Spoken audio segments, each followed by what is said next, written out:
can't buy.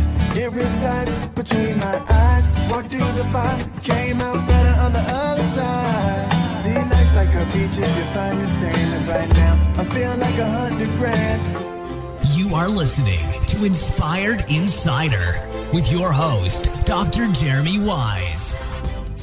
Dr. Jeremy Weiss here, founder of InspiredInsider.com, where I talk with inspirational entrepreneurs and leaders. Today is no different. I have the founder of Insticator, Zack Dugow. And Zack, I'm going to formally introduce you in a second, but I always like to point out other episodes people should check out of the podcast. And since you're in YPO, I looked through what are some other cool YPO. YPO is an amazing organization. What are some other interviews I've had? I had Sean McGinnis, president, and he was COO of YPO for a while, and he talked about why civility and kindness need to make a comeback. I had Kevin Hurrigan, who also is in YPO. He's the founder of Spinutech, an agency. He's had an agency since 1995. So he talked about kind of the evolution of the space, the internet space in general, and Ryan Mulvaney also, the journey of building and selling an Amazon agency, which was interesting as well. And this episode is brought to you by Rise 25. At Rise 25, we help businesses give to and connect to their Dream 100 partnerships and relationships. And how do we do that? We actually help you run your podcast. We're an easy button for a company to launch and run a podcast. We do strategy, accountability, and full production execution. So Zach, we call ourselves kind of the magic elves that work in the background to make sure the host looks good and could just spend the time on the conversation, not do anything else. You know, for me, we were talking a little bit before we hit record. You know, the number one thing in my life is relationships. I'm always looking at ways to give to my best relationships. And I found no better way over the past decade to profile the people and companies I most admire and share with the world what they're working on. So if you've thought about podcasting, you should. If you have questions, go to rise25.com. And I'm excited to introduce Zack Dugow. He's the founder and CEO of Insticator, which is a leading global publisher engagement platform. They have over 100 team members spanning the globe. They have nearly 2,000 publishers utilizing, and I'll have them talk a little bit about the products they offer, but they utilize content engagement units, commenting, and a bunch of monetization solutions. And he'll kind of go in depth on that. And Insticator is considered one of the most rapidly expanding companies in North America. Their products reach over 2 billion users annually. And over the last 4 years, the company's been named in Inc. 5000, Deloitte Technology Fast 500. If you're watching the video, you could see behind Zack, Crain's New York Business Fast 50 and many more. And it's really interesting, and we'll talk because, Zack, I'm interested in, you've established so many amazing partnerships with large-scale media companies, the Washington Post, WebMD, Ancestry.com, and organizations like Major League Baseball and USA Today. So, Zack, thanks for joining me. Great to be here, Dr. Jeremy. Do you like to go by Jeremy or Dr. Jeremy? if I was adjusting you on the chiropractic table, you'd call me doctor, but no, okay. Otherwise, Jeremy, please. So tell people a little more about Insticator and what you do. Yeah, sure. So starting high level, so we believe at Insticator that the future of social media and social interaction is distributed across the publishing ecosystem instead of siloed in what we call the walled gardens of like Google or Facebook or TikTok or Meta or Twitter, as an example.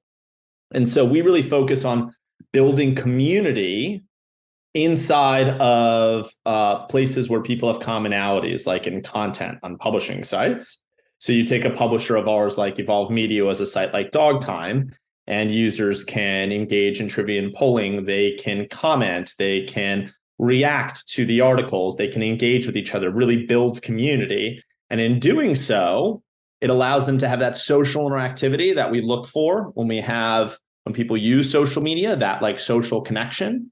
And what we also do is then collect a lot of this end user data that allows the publisher to build better content experiences based on understanding their audience more effectively. So whether it's our content engagement units, our commenting product, then we allow them to monetize more effectively with our own full ad management system where we're serving ads into the site's experience and our own supply side platform. So, but everything we do on the publishing side and the community side of the business is around how do we build great user experiences for publishers so that people want to live on the sites more. They want to embrace that content, and they want to interact with other users who live in that experience as well. And so everything that's all where all of our product and features, that's the genesis and core of where they come from. I love it. Who doesn't want more engagement, whatever business or company it is? And you mentioned, Evolve Media. Can you talk a little bit about what you did with Evolve Media? Yeah, absolutely. So Evolve was previously using two competing companies one called Discuss, one called OpenWeb for their commenting solution. They weren't getting great results in terms of engagement and comments and analytics and metrics. And we helped them switch over to our system while also still using our content engagement units. And they saw a very big, over a 40% increase in users commenting, reacting, engaging, pages that they visited by switching to our solution and community, which then ultimately led them to making a lot more money as well as a publisher. And so that big increase, I think it was over 10x, allowed them to then use those resources to flow back into writing great content and growing more of their business. Evolve has over 15 different publishing sites. And so it was exciting to see how our products across very different types of communities, like they've got site called Superhero Hype, which is very much like a superhero community. They've got a site called PlayStation Lifestyle, which is really like kind of a games community. They've got sites like Dog Time, which is like a pet community. That different types of communities with vastly different user bases all saw real benefits in utilizing our technology, and it improved their experience, the publisher experience, and the advertiser's experience as well. So when we're looking at, content engagement unit, that could be trivia, polls, anything that will help get engagement and help create a better user experience? That's right. So we have polling, we have trivia, we have what we also called content recirculation, where we'll circulate an article based on who the user is that they're going to find more interesting. We have a way that users can subscribe and leave email, sign up, and capture so that they can subscribe to more content from that publisher as well. So we have different ways that we're utilizing those types of formats to drive more engagement on the site. What do you find, let's take Evolve Media, for example. Are you giving best practices to them? How does it work as far as creating a trivia or a poll? I love to hear, are they going in and they're able to kind of create it from what you give them, the tools? And if there's big mistakes that people make when creating a trivia or a poll in general, are they doing it on their own, or are you kind of guiding them? Yeah, so a lot of our publishers do this themselves, but there's the vast majority of the content is written by our content operations team. So we essentially, when a publisher signs up with us, we have a content operations team, and Jenny and Alec and other numerous members who are fantastic. They're looking at the site, connecting with the editorial team, and creating questions that are going to be the most engaging based on the content, time of year, the formats. And that allows it so that a publisher who, that may not be their sweet spot of like, okay, what kind of polls should I create? What kind of trivia should I create? Like our team will step in there and do all of that for them, or supplement their efforts. Do you remember any throughout the years that, I'm not saying surprised you, but like, wow, this just blew it out of the water, like what the poll or the trivia was? Oh yeah. Let me think. There's a few that stick out in my mind. One was as it relates to like how often people game, that we ran across numerous gaming sites. Like how often people game? Okay. Game. How often do you play your favorite gaming title? And for us, or myself, and I used to be an avid gamer. I used to play Warcraft 3 a long time ago. And I thought for somebody who's an avid gamer that might be in the 2 hours, like a 1 to 2 hours a day range, which I thought, wow, that's, pretty significant. You get home from a day of work and you're diving into that. But there was much more I was going to say 23 hours a day. the vast majority was in the 6+ hours a day. Wow. And what you realize is that game communities, like that is, for lots of people, their entire social interaction and community. Like getting home from work or whatever it is that you're doing, and then staying online and playing till 11 o'clock at night, 12, 1 a.m., 2 a.m., 3 a.m. You're a part of a clan. You know each other's names. you talk. And so it was like a very surprising in that people really, not just people that you'd think, oh, they're young people that have families, people that have lots of familial responsibilities, find the time to game. That was one that stood out to me. I don't know if you were ever a gamer, Jeremy, but that was interesting. I wouldn't define myself as a gamer. I liked playing, different, dating myself, Nintendo or Sega Genesis or those kind of games, but I was never, so I love those things, but it was definitely from a community standpoint, playing with friends, Yeah. What, any others that stick out? Polls or trivia that just were really interesting, had interesting results to it? Yeah, there was a site. God, this has got to go back a couple of years, but we ran a question around like what type of diet and format do you think is like the healthiest to go by?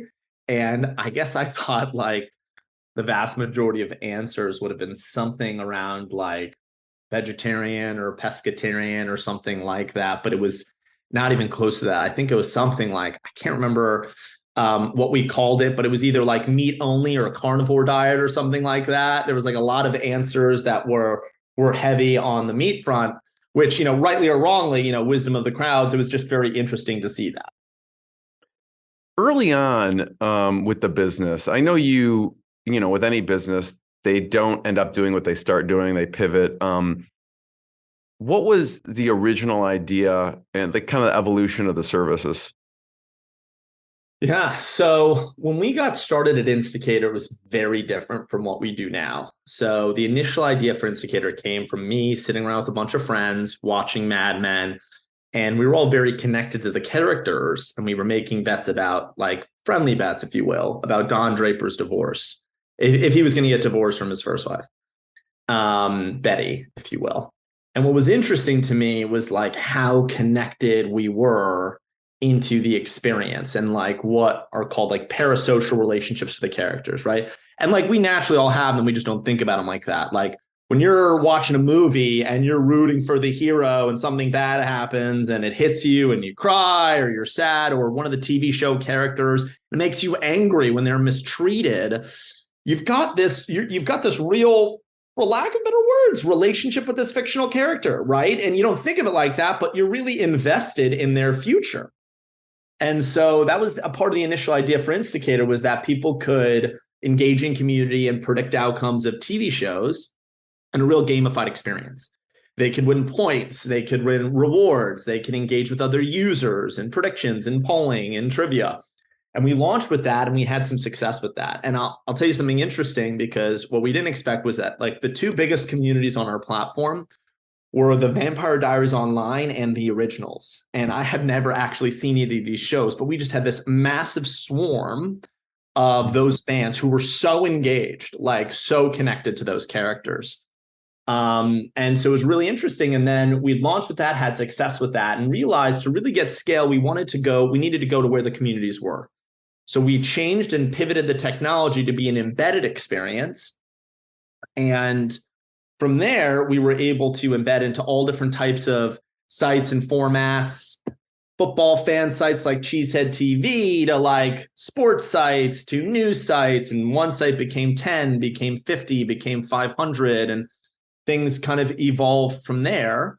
Not unlike how a lot of technology companies evolve. A lot of people forget that a lot of big tech companies we use today, YouTube started out as a video dating site called YouTube and Hook Up.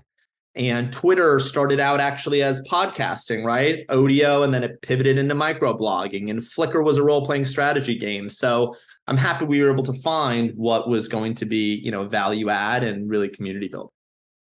How did your hires change throughout? When you say embed, I think very technical. You need a team that, software development. How did your hires change throughout the course of the company? Yeah, many times when we thought, okay, our business is X, and then it's now a 180 from that, you realize you need like a whole different skill set. And so we brought on different advisors and we brought on different team members to help us scale. And some team members were really versatile, which was fantastic, and were able to help us grow and evolve regardless of the pivots in the business. And, and some were less excited about that or didn't want to be a part of the new journey when we initially had pivoted the business. And that's okay too. And so there was a lot of change as it relates to team, especially in those early days where you're really trying to figure out what it is the business is going to be. Because when you launch a business, you kind of, unless it's like, okay, we're setting up a restaurant and we know people like to eat and they need to eat. If you're creating a novel technology product or a new technology product, you have a hypothesis about what'll work, but you don't know until people use the product or the platform. And then you adjust from there.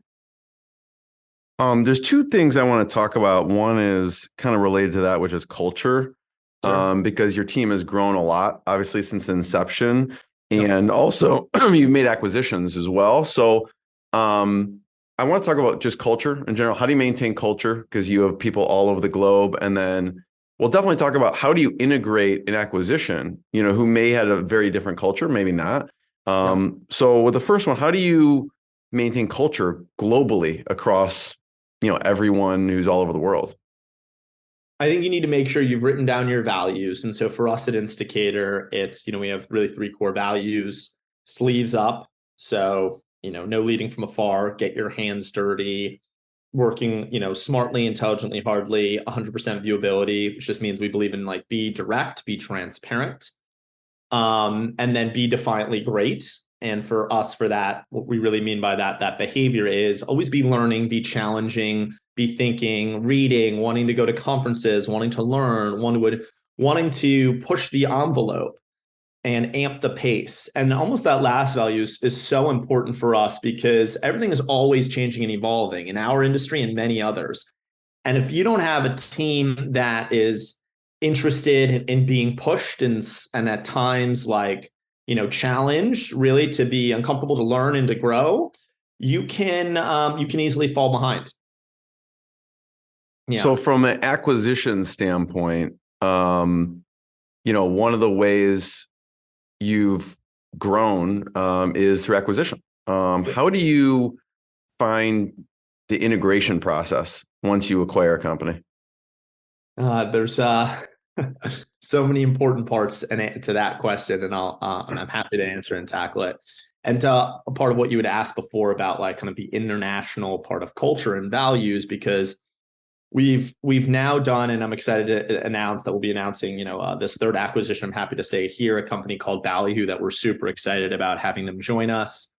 And what Ballyhoo does is it's a search and social local marketing cloud technology where if you've got multiple store locations, and what Ballyhoo does is it will customize the ad creatives to be local based on your zip code or where you're located and the landing pages. And we use lots of algorithms and technology so that an advertiser can have 1,500 store locations and totally different ad creatives, totally different landing pages, collect all this data to convert them, new customers, new leads. And Ballyhoo's amazing team, really excited about that. I was out in Boise, Idaho 2 weeks ago to visit the team before we closed on the acquisition, and was really impressed with their skills and the way that the team operated because it was a part of a larger parent company. And they have some amazing customers from Kohler and Pearl Vision. So we're excited to use that as a platform to really scale working even more directly with advertisers. But to the initial part of your question around integration is, I think there's 2 things to do. And when I think about how we diligenced our acquisitions, I flip it on its head now and we do things very differently. Because most companies, when you're thinking about diligence, you're like, okay, what are the financials? What do the contracts look like? What is, all these elements that are like the CRM? That's just naturally, I think, where we gravitate, because every business can be quantified by, okay, well, what are the sales? And so that's something we feel comfortable with and know. What I think is even more important than that is, who are the people and what is the culture like? And so what I suggest to anybody who's looking at doing acquisitions is make a list of culture questions and go over those with the team. How do decisions get made at this business? Are people very independent and they own decisions and they go through them very quickly? Is it very hierarchical? People don't own decisions, they kick it up the food chain and mostly decisions get made by one person or 2 people. What is the culture like? Are people expected to respond to emails after 6 o'clock at night, or they're expected to, if an email comes in after, we don't want our team to be bothered, and our customers know that.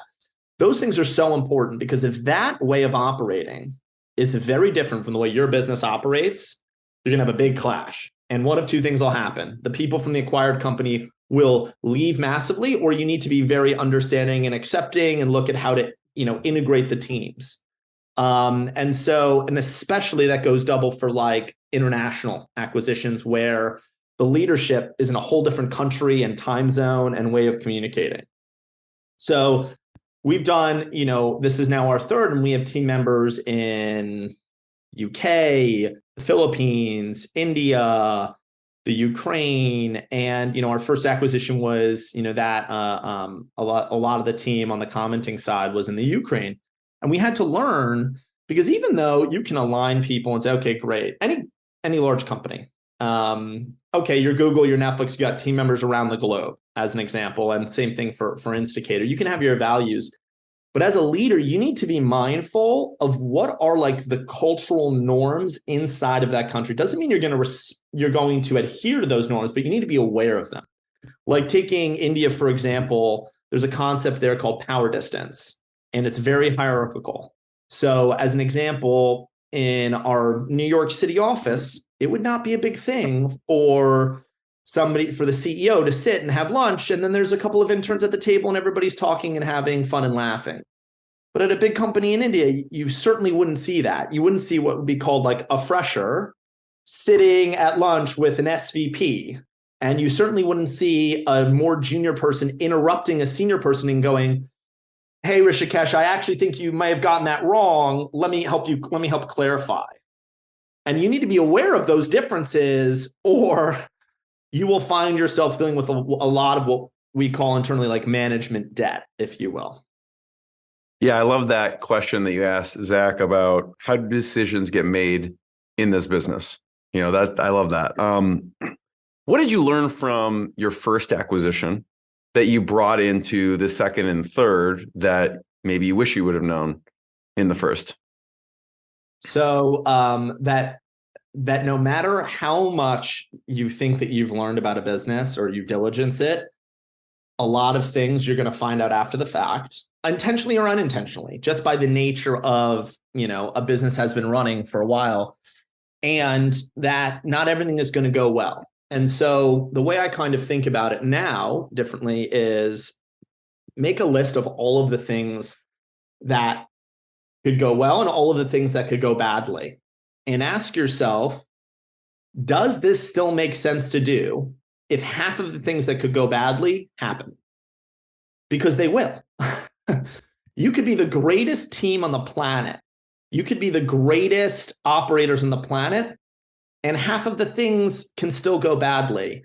There can be customers who churn because they don't want there to be new management. There could be team members who leave just because for nothing better than they see a change. They're not sure. There's uncertainty. There could be, integration system problems. There's a whole host of things that can go wrong. And if it still makes sense to do the deal, even if half those things go wrong, then I think you go ahead and you do it. But if it doesn't make sense anymore, then I highly advise not doing that. And we've looked at and evaluated acquisitions where I looked at the list of, okay, here's the half the things that could go wrong. And that just actually doesn't make sense. Because in addition to all those things, there's such a big internal impact. Your team will naturally become distracted because there's things they have more work on their plate for the integration. There's so many things. And so it's got to be worth all of those things and the distraction. Yeah. Is that something, do you want to be making a certain number of acquisitions? Or are you always looking to make acquisitions each year? So for us, a part of our strategy as a business has been, looking at different platform ways to grow. And one of those in this recent acquisition with Ballyhoo was we were specifically looking for a company that worked very closely with advertisers, understood that side of our business very well, and that we could then acquire and integrate them in and expand that side of the platform versus just trying to grow a team like that organically and a product like that organically with one person, then two, then three, and we didn't think that would lead to success. And in some ways, shapes and form, we tried that and didn't have a lot of success. And like, okay, we're going to do one person at a time for that side of the business. So we have an idea of what type of business that we wanted to find, and then we're opportunistic and keeping those conversations open. So to answer your question, it hasn't been, no, it's not, it hasn't been, okay, we want to acquire X number of companies. It's been more, is there a need for us and a big opportunity for growth with a business like this fit into our company? And if that answer has been yes, then it's like, oh, okay, great. And we've always done, or I've run a high level at least around like, what does this cost to build versus buy? And what are the pros and cons of doing that? And so when you look at that analysis, and I think it's a really good thing to run, it gives you a lot of perspective on, okay, if we were going to do this internally, what do we think it would cost us? Do we think what are the likelihood of being successful versus if we can have a team that's already being successful on this and, having them be a part of our team and our broader vision. So I think that's a better way to look at it. Less like, hey, we're just going to go out there and acquire for the sake of acquiring, unless like that's your primary business. Like, oh, okay, we're an anesthesiology roll-up company and we buy anesthesiology practices and cut the OpEx and then roll them into a higher EBITDA number.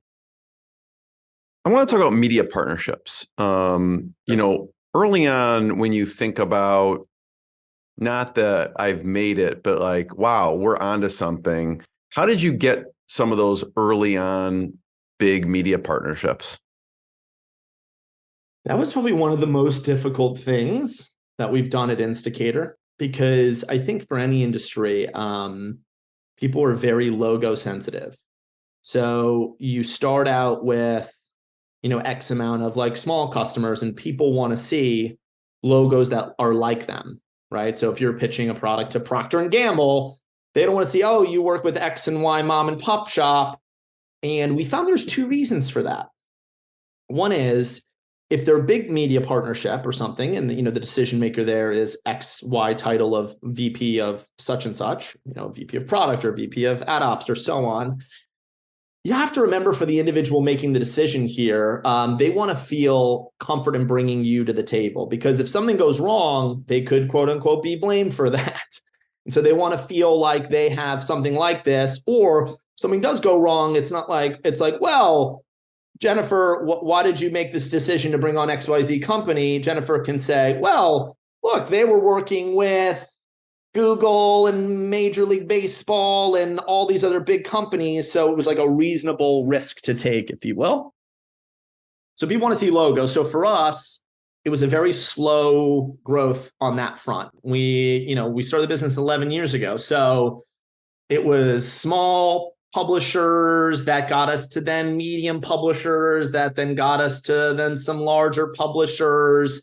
And it was only after we had small ones that we could get medium ones and medium ones to get large ones. Even though we were pitching them the whole time, we weren't able to secure as many of those until we were able to, really like have more comparable logos. I found, and in chatting with like my IPO chapter, that's very common, regardless of the industry. Like, people want to see logos that look like them.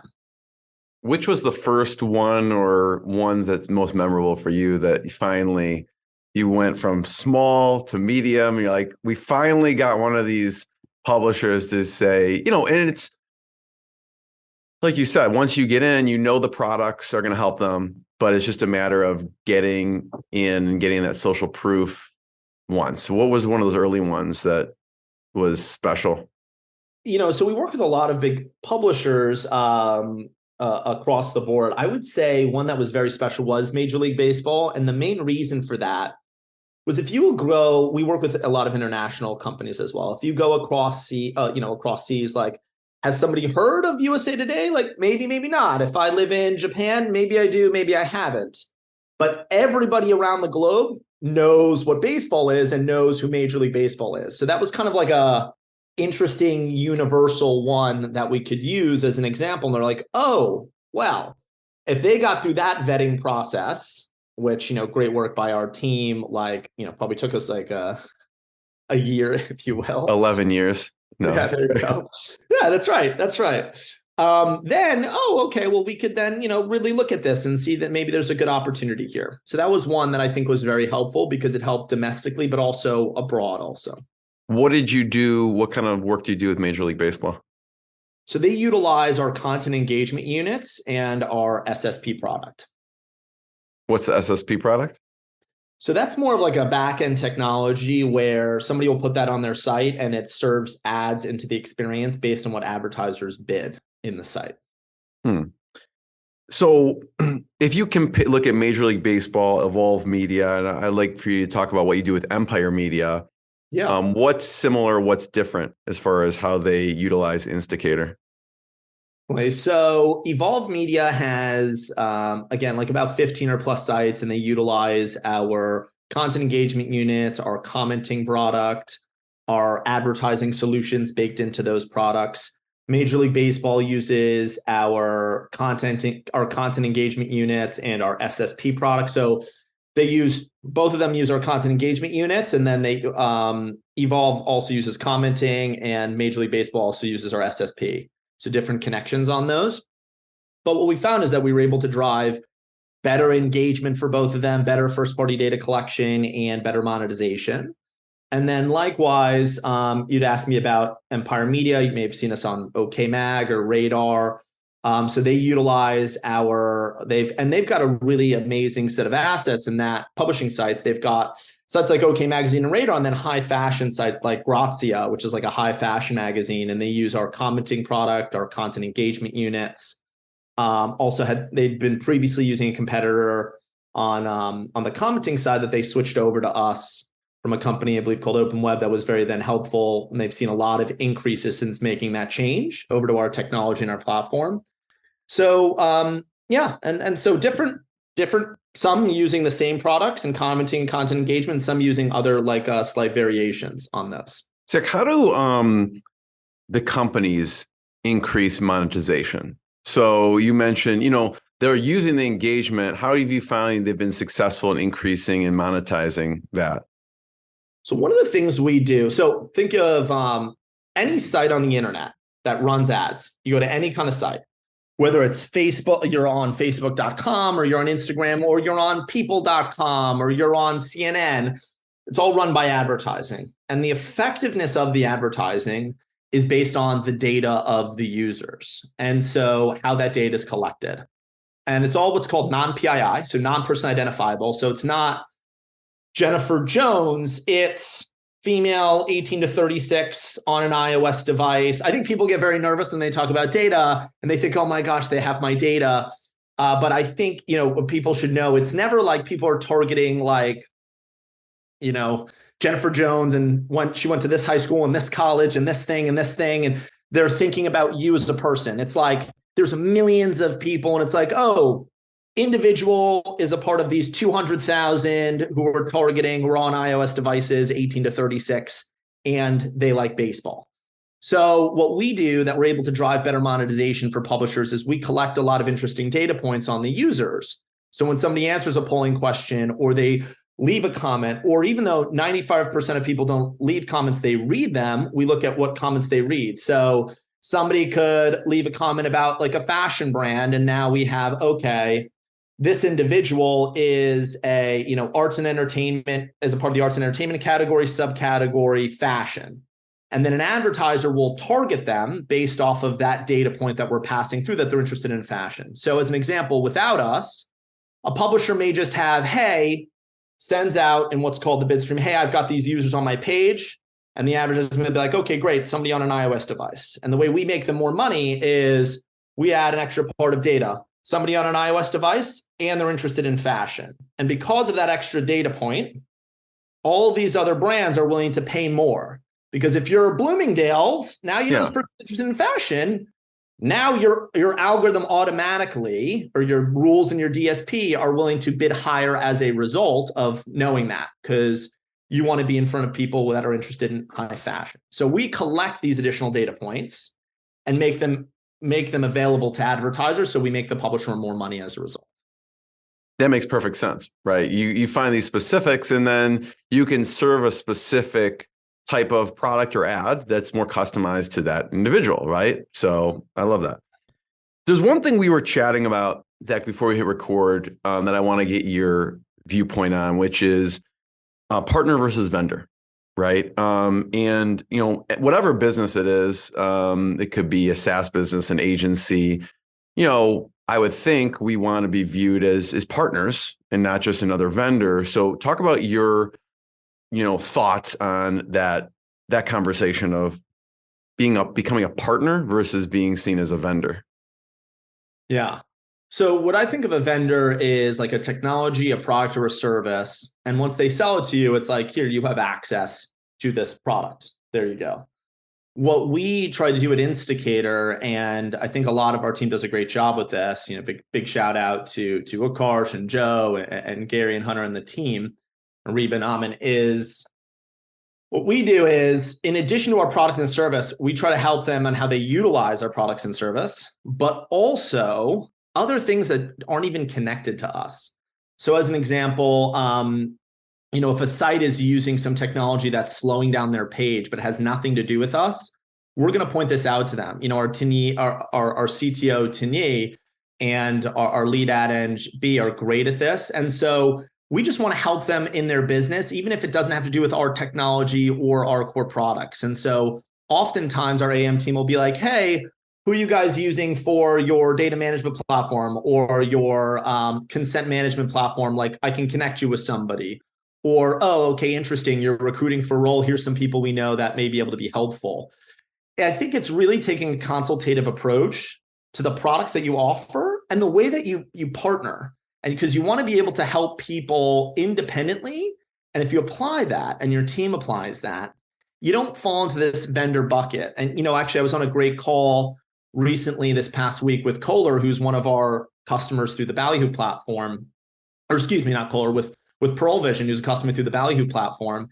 And they were talking about how much they loved the partnership, and it was a real partnership in that we want to help as a business, even if it's not just our technology or product. We're going to point out things to you that we see that are going to be helpful for you. So that's, I think, really important. And people really appreciate that. And those intangibles is what help creates deep partnerships. And we've done that and had our team do that across the board.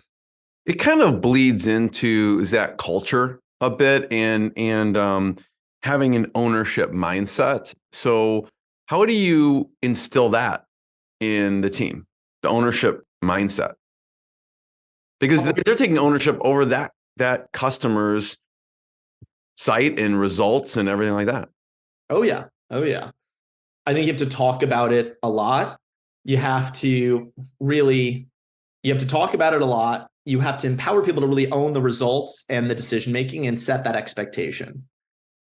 And you have to repeat it a lot, because if somebody has spent 10 or 15 years of their career, say in XYZ company, maybe it's in Big Co where decisions are made only at the top and it's really political, you're kind of almost trying to have them like unlearn bad prior. You're retraining people. Essentially. Exactly. You're retraining people. And so it requires a lot of repetition for them to see, okay, if I make a bad decision or I make a mistake, as long as I own it, and that's one of the things that I like to stand by with our team is, as long as you own it, you'll never be punished for a mistake. Be like, hey guys, I made that mistake. Awesome. Here's what we learned. We're going to move on from there. So you try to have people not hide their mistakes. You have them try to own those mistakes, and then you can move on and learn from those. So you're not repeating them. But people then will see, okay, great. Like, it's okay to make mistakes, but so it's also okay to own things and make those decisions and grow. And not just that, not that it's just okay, but that's the expectation. The expectation is that people are owning those decisions, owning those outcomes, because when you're a leader and you're seeing a whole host of things across either your team or your whole business, you want people to, the faster they can make decisions, the faster the whole organization moves. The less that you're the bottleneck, the less that like you're the individual bottleneck, the better. And it will require a lot of calibration, right? Sometimes people are going to make really, different decisions than the way that you see them, and that's okay. And then you just check in on that. Hey, like, let's calibrate. But you don't want to slow down or stop decision making. You just want to learn each time and have people calibrate and then make, so they can understand and have full context. Sometimes it's just that too, right? Somebody may have joined your org a couple months ago and they don't have context on something and you want them to have context by syncing with a colleague. But the more that people make their own decisions, they own the outcomes, the faster the organization moves and the better the organizations move, in my opinion. Yeah, I mean, there's internal accountability too, and there's external accountability. I'd love to hear, how did you create, at what point did you decide to create an advisory board?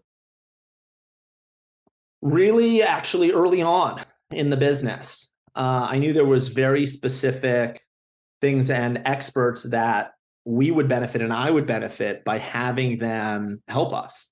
And, frankly, the business wouldn't really be here if not for a lot of those advisors who were super helpful to us and had a lot of, and these are just four of them. Dennis, Leon, Marcelo, Tony, all very, very helpful. We have other ones as well who we speak to who've been extremely helpful to the business.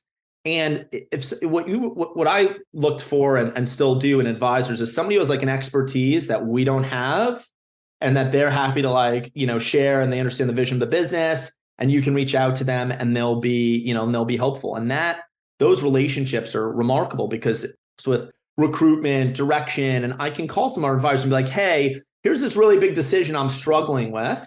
I'd love your take.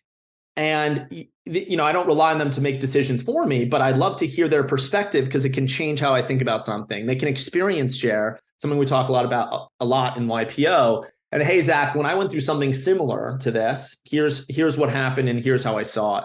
So I really encourage people whether you're a small org, a big org, if you can find people who you like and they like you and there's a good connection there and they have an expertise you don't have, having them be involved and have some upside in the business is only, in my view, a very beneficial thing. I'm curious, Zach, media companies out there. The media companies out there that you're thinking should be using Insticator that is not yet? Well, there's a lot. I think there's a lot of great, sports sites, news sites. I think one is, as an example, there's like a Newsweek or Thomson and Reuters are great examples of assets that I think would really benefit from utilizing our technology. There's a lot of great, awesome kind of sports assets, if you will, and other leagues that we're talking to, like the NFL, I think would gain a lot of value in working with us. We also work with the PGA Tour currently, but people like the NFL or the NBA, I think would get a tremendous amount of help working with us, or publications that focus around sports, stuff like Sports Illustrated and others too. Places where there's a passionate fan base or a passionate community. So we can help them cultivate and unlock a lot more engagement from those communities. And then that helps bring a lot more value to those publishers. Who is an ideal client? Do they have to be at a certain traffic number? I mean, as you've grown, what does an ideal media partner look like? Yeah, and I'll talk about it from both sides, the publisher side and the advertiser side. So for us on the publishing side, at least somebody who has let's call that around 1 million page views a month in traffic. If the traffic is really small, like somebody's brand new getting started, we're still happy to talk to them. But if somebody gets 500 page views a day, they need to try to focus more of their efforts on getting their articles written and their content out. And so anybody who's over 1 million page views on the publishing side. And then on the advertiser side with our Ballyhoo platform, any brand or agency that represents like a franchise or a store location that has more than 50 or more locations, we can customize those ad creatives and landing pages for them. So anybody who has 50 or more. So if you've got 1,000 locations, so on that side of our business, somebody like a Burger King or a McDonald's or a Dunlop, there's lots of different companies that I think would benefit from our platform on the Ballyhoo side as well. Thanks for sharing that, Zach. I have one last question. Before I ask it, I want to point people to check out and learn more. They can go to Insticator.com to learn more. It'll be linked up. If you've been watching the video, you can see we've been pulling it up.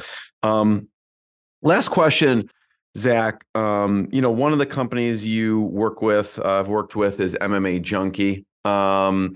And I'm just curious, you've done mixed martial arts. I don't know if there's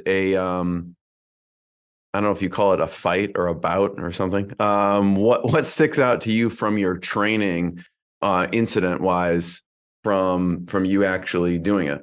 And big shout out to my friend Craig Diamond. He has Diamond MMA. He does the premium jock.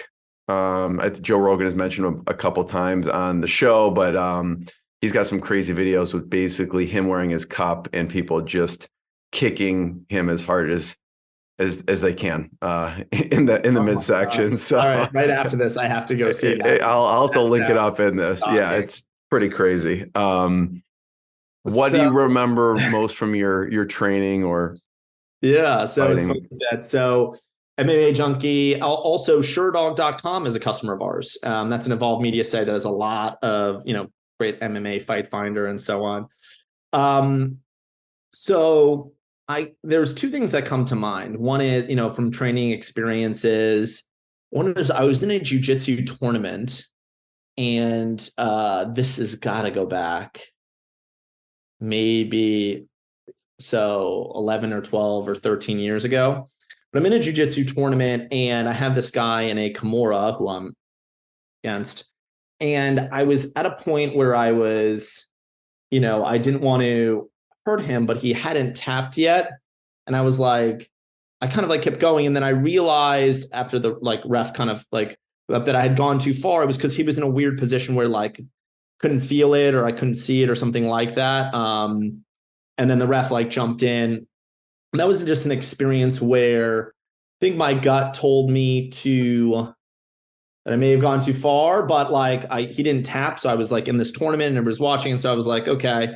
And that was just an interesting experience in that I think you need to trust your gut, even when, or especially when everybody's watching and people, expect different things from you. I think that's important to do. So I think that was a really interesting learning experience. And as you said, fun fact, I'm going to give a quick shout out to our lead front-end engineer, Troy Riso. He's a Brazilian Jiu-Jitsu black belt who has submitted George St. Pierre before.